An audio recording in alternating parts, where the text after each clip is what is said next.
she was a poet, and she wrote 2 chef books. Her favorite kid food was red rice.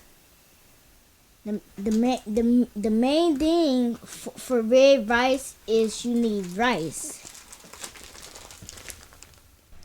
Bacon, i.e. onion, tomato, say pepper. And let's pour the rice.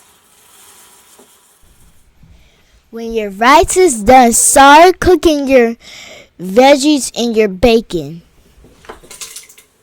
It almost like farts. Oh, but don't drop it. That's weird. Maya Angelou's favorite childhood food was red rice, and it tastes good. Thank you for watching today's episode. If you haven't done so already, please don't forget to subscribe to our YouTube channel at Spread the Dip.